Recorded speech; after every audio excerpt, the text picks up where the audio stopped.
I'm Teana Baker Taylor, and thank you for joining us for Governance and Guardrails, our segment where we talk about all things legal and regulatory in the crypto asset space. Today, I'm delighted to be joined by Ian Taylor, Chair of Crypto UK. Ian, thanks so much for joining us today. You're most welcome. Happy to be here. Awesome. So let's kick off. Could you just describe for us who is Crypto UK and what do you guys do? Sure. Okay, so Crypto UK is a trade body. We're a not-for-profit organisation. We are the UK's premier trade body promoting digital assets in the UK. We have a membership base of approximately 40 members right now. I'll give you a little brief intro into our vision and our mission and how we achieve these two goals. So we believe at Crypto UK the transformative potential of crypto assets and the underlying technology. Yeah. We therefore promote accountability, self-governance, at the same time advocating for fit-for-purpose legislation and regulatory frameworks for crypto and digital assets in the UK. So our mission is to establish and foster partnerships within this space with industry participants, legislators, policymakers and regulatory agencies, for example, and our aim is to educate these folks to work together in partnership to foster an environment that creates jobs and also helps push forward innovation in the UK. To achieve these two goals, we promote accountability, self-governance, and do that through codes of conduct, which our membership base attests to, and then we follow up to ensure compliance with said codes. We also educate, inform, and advocate. We do that through public consultations, which we'll get onto shortly, and also through advocacy at the policy level, through such agencies as the FCA, the Majesty's Treasury, the Central Bank here, Bank of England, and HMRC. And then finally, we participate in partnerships with other global organisations. That could be other trade bodies that operate in the space, membership organisations, and central government functions. Wow, gosh, that's a lot. Great. Okay, so you'll know well that there's been a number of regulatory changes in Europe and the UK over the last year. The FCA has confirmed their crypto asset perimeter. The French government recently has enacted the PACTE bill, which is the Action Plan for Business Growth and Transformation, which established a framework to regulate crypto assets in France. And in fact, in April this year, the AMF approved its first license for the trading platform Coinhouse. So regulatory frameworks across Europe continue to develop, which is exciting.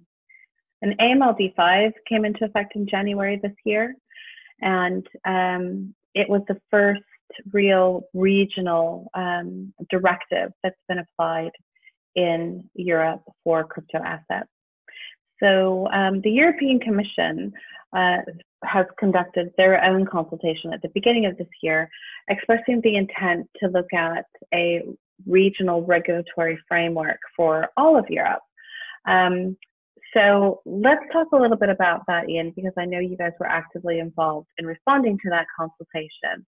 It ended in April, so we haven't seen the outcome yet. But one of the things that I was most struck by was taxonomy. We're still talking about taxonomy. I was involved in a taxonomy project 2 years ago.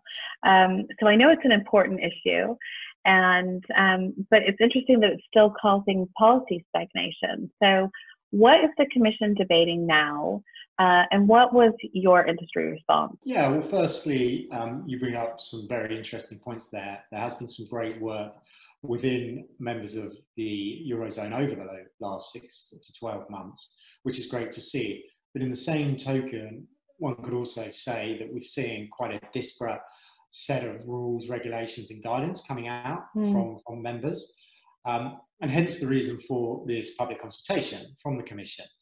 And I'll get into the detail of that in a moment, but just fast forward back to February when the folks at Blockchain for Europe, another membership trade body, hosted a conference in Brussels, which was in regards to blockchain and crypto assets. And interestingly enough, during that conference, they staffed each, or they host each panel had a member of the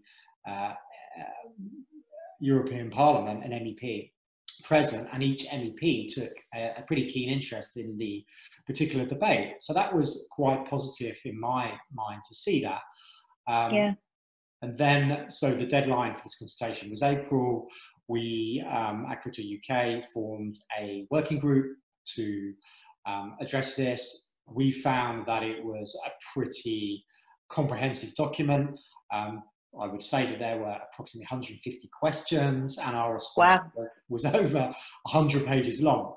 So over a few weeks, we convened on a weekly basis to answer the specific topic areas. And as you rightfully mentioned, there was quite a lot around taxonomy. And so I'll start there and I'll pick up some of the other major points. So yeah, it did seem that the Commission was seeking clarity on taxonomy, which, as you said, most folks in the community would agree that we've gotten to a place now where there is three key classifications, which you can agree on the terminology, but a payment token, a utility token, a security token. That's generally what everyone believes is the right classification.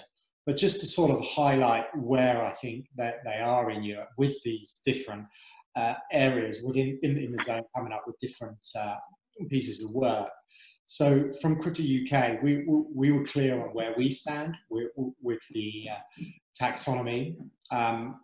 What they seemed to be seeking some clarity around was security tokens and how security tokens would fit into existing securities law, for example, MiFID II, and whether those tokens, if deemed security tokens, would constitute e-money.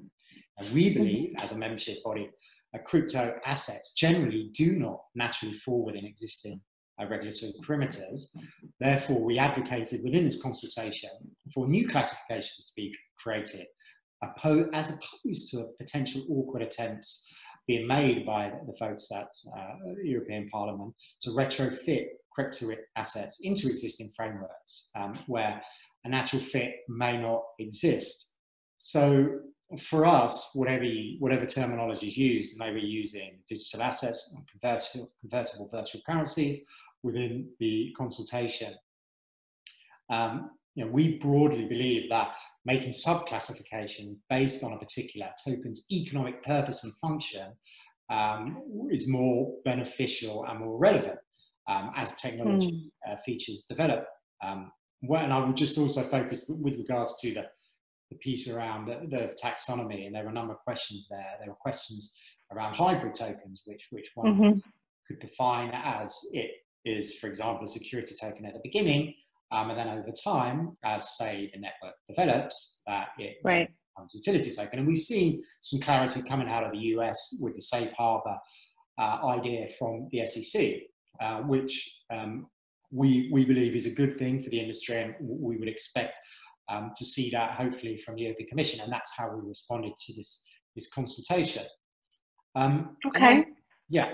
Well, it's so in addition to taxonomy, which again is important, we all need to be on the same page about what these things are and where they fall within the regulatory purview.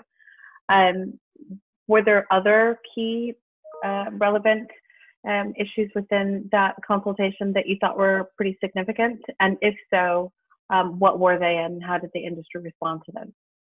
Yeah, well, probably one of the major, even above the taxonomy, we talked about that because most people consider that to be in the past, but the bespoke regime idea, which I did touch upon previously, was an interesting area as to how the European Commission are thinking about this, and their questioning gave us an insight as to the seriousness of this. So our response was generally around security tokens pretty much will fit into the existing perimeter. However, when we're looking at other tokens, whether it's payment or utility tokens, this is where we think a bespoke regime for crypto assets is relevant. But then we went on to say we require we would like to see a proportionate response, which would not stifle innovation and also protects the users of crypto assets, such as potential benefits of a bespoke regime should perhaps regulate actors performing the specific activity underlying the technology. We believe at Crypto UK it's imperative to consider the features specific to unique crypto asset in order to determine whether or not it should fall within existing perimeters. And then the other major sections after that were around stablecoins, which one would assume has been a hot topic after Libra in the last 12 months. And then market participants, there was a big section on trading exchanges, which we have trading exchanges as members, so we had some input there. And then finally, market integrity, which I personally believe is very important for this industry to develop. So can we assume that when the consultation results and findings come out, that areas like market integrity, the regulation of trading platforms, and things like that, which have sat, somewhat uncomfortably outside of the regulatory perimeter previously, may possibly be included in this overall European regulatory approach going forward? Yeah, that would be our sense based on the level of depth of questioning from this response. A lot of thought went into it. One would hope that there's been a lot of response. I know members in the community that have responded, and we collaborated with a number of other bodies. I mentioned Blockchain for Lot and also the London Blockchain Foundation we're also partnered with. So yes, we will hopefully see some positive responses to this, but I wouldn't expect it anytime soon because it was a lot of work that was put into that and from the community. Well, and we know that a number of things are being delayed from a regulatory perspective with COVID-19. So in February, the UK published their budget. And within the budget, there were a number of potential consultations that were proposed in the crypto asset space. But, I assume those are also potentially going to be delayed. So from a UK perspective, what do you expect to see, COVID aside, once everything gets back to normal around the consultation space in the UK? Yeah, so just to make it clear to listeners, we are based in the UK and do advocate mainly in the UK, but we are still part of Europe. Hence, we're actively involved in the Eurozone, and when Brexit happens, then we'll see where we are, but we want to be part of the discussion, obviously. Sure. Yeah, so as you correctly mentioned, we did see a number of comments regarding the industry out of the budget.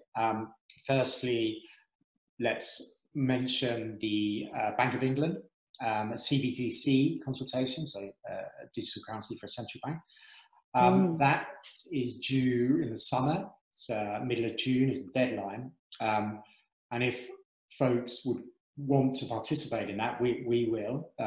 If you go onto the Bank of England website, they have some guidance. They ran a recent webinar where they invited folks from the community to join, and then they posted their sort of thoughts, which the main body of that guidance includes the potential benefits, the hypothetical benefits of a CBDC, and some of the pitfalls. And remember, this is something that's never been used before, a CBDC, but there is a heck of a lot of research out there, and all central banks, as listeners will know, have been looking into this. So this would be for a digital pound? Yes, correct. Okay. And then also out of the budget, we saw a consultation that was titled ATM, the Her Majesty's Treasury Crypto Asset Broader Regulatory Approach, which will include stablecoins. So I have regular contact with folks at Treasury. They have a task force and a department specifically looking at crypto assets, which is great. And they seek a lot of input from industry. And within that, I must say that has been put on hold, as you mentioned, for now. But we will probably be looking at such consumer protection around retail clients within there. And they do actually mention stablecoins, so there'll be a heavy piece around that too, similar to the EU consultation as you spoke about also. And then the third public consultation that will come out of Treasury is around additional measures to bring particular crypto assets into the scope of financial promotions regulation. So this will include, I would assume, clearer guidance on marketing and advertising practices. And we have seen some firms put posters on the underground when we were using public transport, and does that fall under the current regime? So that consultation will be around that, which should be interesting when they get released. Yeah, absolutely. Okay, well, I think that's all we have time for today, Ian. Thank you very much for joining me today. And if any of our viewers would like to get in touch with you or learn more about Crypto UK or get involved in your activities, how can they get in touch with you? Sure. So we have a number of social media channels. We have a website. The website is cryptouk.io. Our Twitter handle is @cryptouk, ASSOC, so short for association. Or you can email me directly, ijtaylor@hotmail.com. Great. Thank you so much for joining me today, Ian. You're most welcome.